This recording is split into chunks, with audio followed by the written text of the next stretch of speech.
नमस्कार।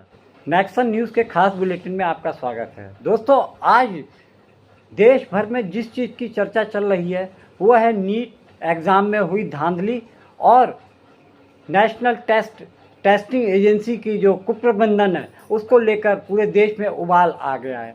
जहां छात्र एक तरफ परीक्षार्थी लगभग 30-35 लाख बच्चों का भविष्य नीट परीक्षा और यूजीसी नेट के जरिए अंधकार में हो रहा है, उसको लेकर न केवल छात्र बल्कि राजनीतिक दल भी इस मामले को पूरी तरीके से संसद में उठाने की कोशिश कर रहे हैं। लेकिन अफसोस की बात है कि वर्तमान एनडीए सरकार, जिसके प्रधानमंत्री नरेंद्र मोदी हैं, इस बात को इतनी गंभीरता से न लेते हुए इस मामले को ठंडे बस्ते की ओर ले जाने का पूरा प्रयास कर रहे हैं। उनके इशारे पर लोकसभा और राज्यसभा में जो अध्यक्ष और सभापति हैं वो इस मामले को उठाने में पूरी तरीके से रोड़े अटका रहे हैं। ये जानकर अफसोस होता है कि जिन संवैधानिक पोस्ट पर ये नेता और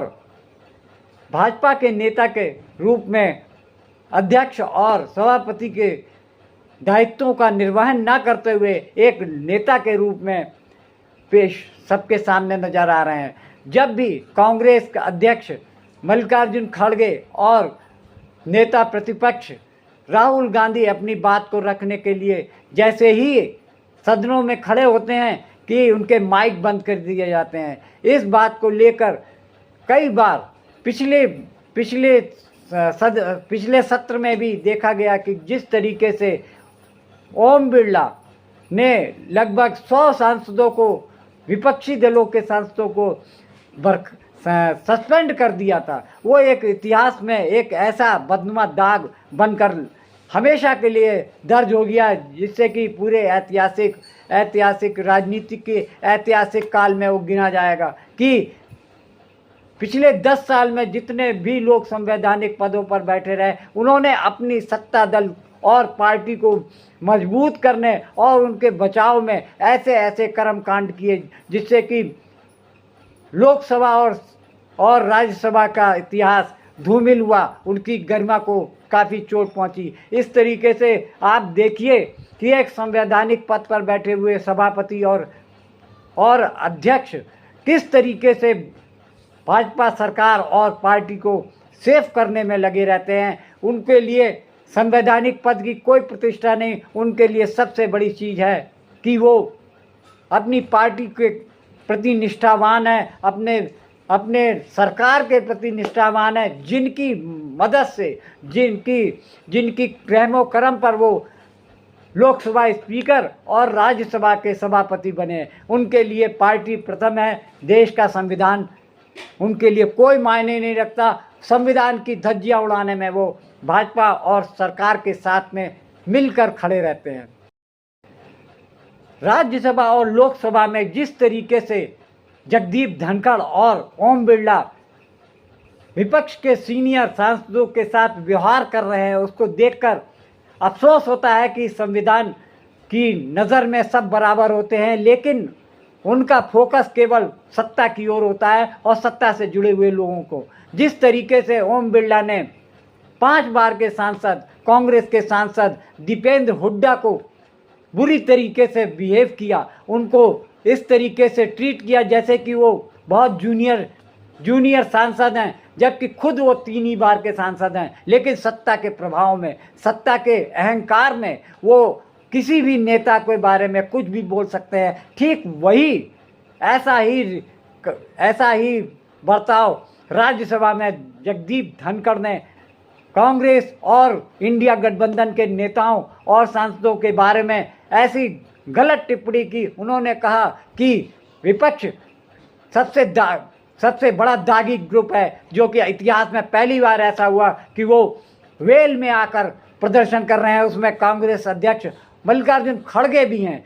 ये बड़े अफसोस की बात है। जिस तरीके से ये संसद में देखा जा रहा है, संसद के दोनों सदनों में देखा जा रहा है कि जब भी कोई विरोधी दल का नेता खड़ा होता है और ख़ास तौर से नीट के संबंध में कोई बात करना चाहता है, तो सदन के अध्यक्ष और सभापति के इशारे पर उनके माइक बंद कर दिए जाते हैं। इस बात को लेकर राहुल गांधी ने कई बार सभापति और अध्यक्ष ओम बिरला से कहा कि सर माइक तो दिलवा दीजिए। बड़े शर्म की बात है कि ऐसी घटिया हरकत करने में सदन के अध्यक्ष और स्पीकर पूरी तरीके से सत्ता के साथ में खड़े हुए हैं। ऐसा लग रहा है कि अब उनको पूरी जिंदगी यानी सत्ता में ही रहने की एक लालसा है। यही वजह है कि बीजेपी जो कि तीसरी बार एनडीए की सरकार बनकर प्रधानमंत्री नरेंद्र मोदी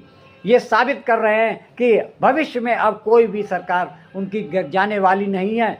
लेकिन इस बात को लेकर पिछले बार जब वो चुनाव में गए तब उनको भी ये एहसास था कि 400 पार, अब की बार 400 पार, लेकिन जनता ने उनको पूरी तरीके से औकात पे लाते हुए कहा 400 पार नहीं, अब की बार 240 पे रोक देंगे।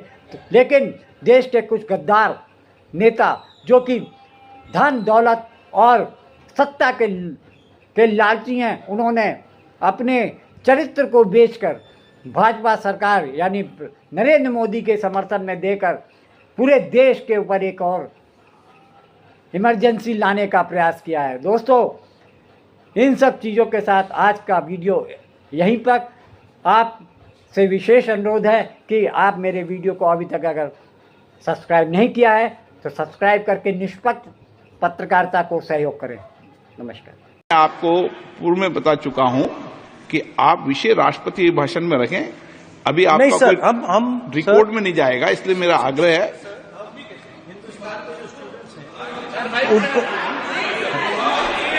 हिंदुस्तान के जो स्टूडेंट्स हैं उनको हम जॉइंट मैसेज देना चाहते थे। हाँ दें आप। सुनिए जॉइंट मैसेज देना चाहते थे ऑपोजिशन और सरकार के साइड से कि इस मुद्दे को हम जरूरी मानते हैं और इसीलिए हमने सोचा था कि आज स्टूडेंट्स की रिस्पेक्ट करने के लिए हम नीट पर डिस्कशन करें।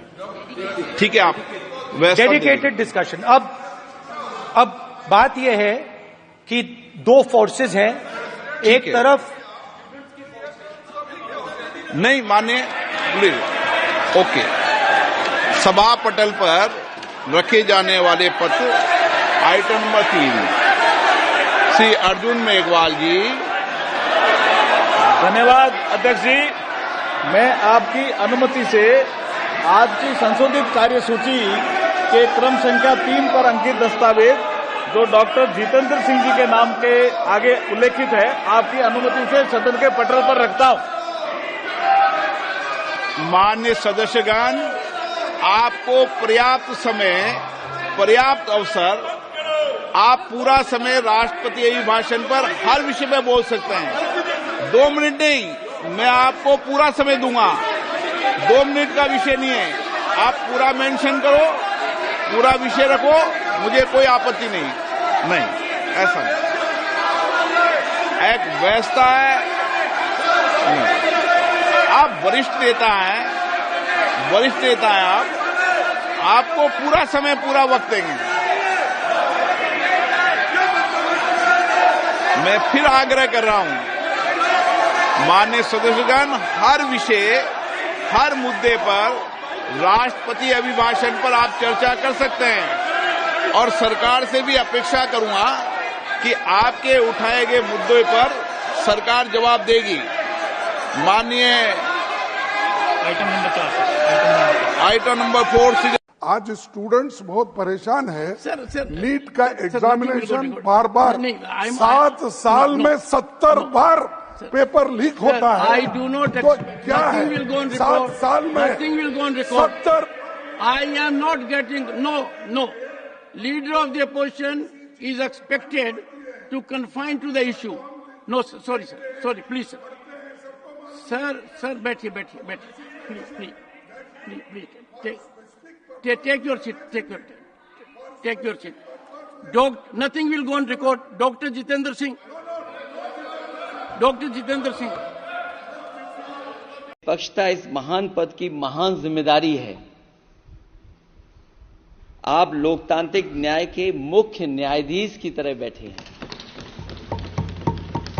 हम सबकी आपसे अपेक्षा है कि किसी भी जनप्रतिनिधि की आवाज दबाई न जाए और ना ही निष्कासन जैसी कार्रवाई दोबारा सदन की गरिमा को ठेस पहुंचाएं। आपका अंकुश विपक्ष पे तो रहता ही है, लेकिन आपका अंकुश सत्ता पक्ष पे भी रहे।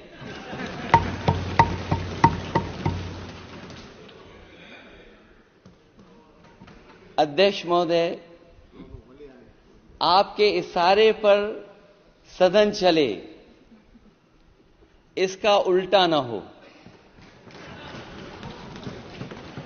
हम आपके हर न्याय संगत फैसले के साथ खड़े हैं। मैं एक बार फिर आपको इस अध्यक्ष पद पर बैठने के लिए बहुत बहुत बधाई देता हूं। 1,51,000 मेडिकल सीट था, वो आज बढ़ के 1,08,000 मेडिकल सीट हो गए। सीट भी हमने बढ़ाया कि इस मुद्दे को हम जरूरी मानते हैं और इसीलिए हमने सोचा था कि आज स्टूडेंट्स की रिस्पेक्ट करने के लिए हम नीट पर डिस्कशन करें। कांग्रेस पार्टी की ओर से आज ऐसा मुद्दा उठाया जो संसद के गरिमा के लिए बिल्कुल ठीक नहीं है। आपने जो नरेंद्र मोदी जी का जो कॉन्सेप्ट था और वो गुजरात में शुरू हुआ था, गुजरात से वो गुजरात मॉडल फिर वो नेशनल लेवल पे लाए। कॉन्सेप्ट क्या था? कॉन्सेप्ट था मार्केटिंग, हजारों करोड़ रुपए की मार्केटिंग और डर, एजेंसी का डर, मीडिया का डर, सरकार का डर। अब हुआ क्या? अब देश में कोई उनसे डरता ही नहीं है। मतलब एक तरीके से रिडिक्यूल करते हैं। जो पहले 56 इंच की छाती थी, अब नंबर तो नहीं दे सकता हूं, बट 30-32 हो गई है, राइट? तो अब पूरा जो ढांचा था, इतना बड़ा गुब्बारा था, वो इतना बड़ा हो गया। अब इससे नरेंद्र मोदी जी को साइकोलॉजिकल बहुत टेंशन होगा, बहुत प्रॉब्लम होगी, क्योंकि उनका जो काम करने का तरीका है वो लोगों को डराने का है, धमकाने का है। अब वो डर चला गया। आपने देखा नीट पर मोदी सरकार ने एक बड़ा घोटाला किया और शिक्षा मंत्री धर्मेंद्र प्रधान उसी को छिपाते फिर रहे। मंत्री जी नीट की चीट को क्लीन चिट दे रहे हैं। हर किसी को इस घोटाले की क्रोनोलॉजी पता है कि कैसे मोदी बीजेपी के करीबियों ने पैसों के लिए लाखों बच्चों का भविष्य अंधेरे में डाल दिया। लेकिन मोदी सरकार इस मामले को घुमा रही है। कांग्रेस साफ करना चाहती है कि मोदी सरकार इस गलतफहमी में ना रहे कि देश के बच्चे और युवा अकेले हैं। अग्निवीर से लेकर नई नौकरियों तक कांग्रेस हर बार उनके साथ खड़ी। ऐसा ही कुछ कांग्रेस नीट मामले में कर रही है। वो मोदी सरकार के ठगे युवाओं के साथ कंधे से कंधा मिलाकर खड़ी। कांग्रेस नीट परीक्षा में शामिल हर बच्चे के साथ मजबूती से। कांग्रेस पार्टी और उसके नेता लगातार सरकार पर नीट एग्जाम को रद्द करके री एग्जाम कराने का दबाव बना रहे हैं। खड़गे जी, राहुल जी, प्रियंका जी ने इस मामले पर ट्वीट किए। पार्टी लगातार प्रेस कॉन्फ्रेंस कर इस मुद्दे को मुखरता से उठा रही है। और अब नीट परीक्षा में हुई धांधली के खिलाफ भारतीय राष्ट्रीय कांग्रेस 21 जून 2024 को देशव्यापी आंदोलन करने जा रही है। इसके अलावा 24 जून को NSUI भी नीट मामले को लेकर छात्र संसद घेराव करेगी। हमारी मांग है कि एनटीए को बैन किया जाए, नीट परीक्षा फिर से कराई जाए, धांधली में शामिल लोगों पर सख्त कार्रवाई। देश के भविष्य को सुरक्षित रखने की लड़ाई हम सबकी लड़ाई। हम हर कीमत पर छात्रों को न्याय दिलाकर रहेंगे।